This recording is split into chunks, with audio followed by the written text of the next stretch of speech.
আর এবার ভুতুরে এক কাণ্ড দেখাবো আপনাদের। এই ছবি মাথা ভাঙার, যেখানে সন্ধে নামলেই বাড়িতে পড়ছে ঢিল। কে ফেলছে, কারা ফেলছে, সন্ধে নামলেই তো আতঙ্কে ঘরবন্দি পরিবার।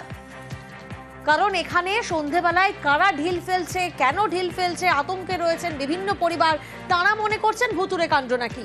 রাজেশ প্রতিনিধি আমাদের সঙ্গে রয়েছেন। রাজেশ, এটা কি অসামাজিক ক্রিয়াকর্মের কোনো চক্র? দেখো প্রিয়াঙ্কা, মাথাভাঙা ১ ব্লকের হাজরাহাট্টু গ্রাম পঞ্চায়েতের ভাঙ্গামোড় এলাকায় দুটো বাড়িতেই কিন্তু এই ঘটনা ঘটছে সম্প্রতি বেশ কয়েকদিন থেকে। সন্ধ্যা নামার পরেই কিন্তু বাড়িতে বিভিন্ন পাথর, ইটের টুকরো এইগুলো দিয়ে কিন্তু ঢিল ফেলা হচ্ছে, যার ফলে কিন্তু রীতিমতো আতঙ্কিত এলাকার সাধারণ মানুষ। তবে কারা ঢিল ফেলছে সেটা কিন্তু তারা দেখতে পাচ্ছেন না, বেরিয়েও কাউকে দেখতে পাচ্ছে, যেহেতু অন্ধকার। সে অন্ধকারে যদি কেউ ঢিল ফেলেও যায় সেটাও কিন্তু তারা দেখতে পাচ্ছে না, কারণ ঢিল ফেলে সে পালিয়ে যাচ্ছে। তবে এটা সাধারণ মানুষ নাকি অন্য কোনো এর পেছনে চক্র রয়েছে সেটা কিন্তু তদন্ত করছে পুলিশ। পাশাপাশি স্থানীয় প্রশাসনের পক্ষ থেকে আতঙ্ক।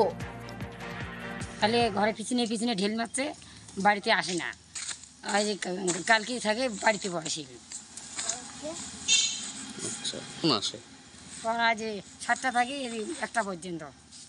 আপনারা কাউকে দেখেছেন ঢিল দিতে? দেখা যায় না, মনে হয় তাহলে নতুন বেইমানি করতেছে।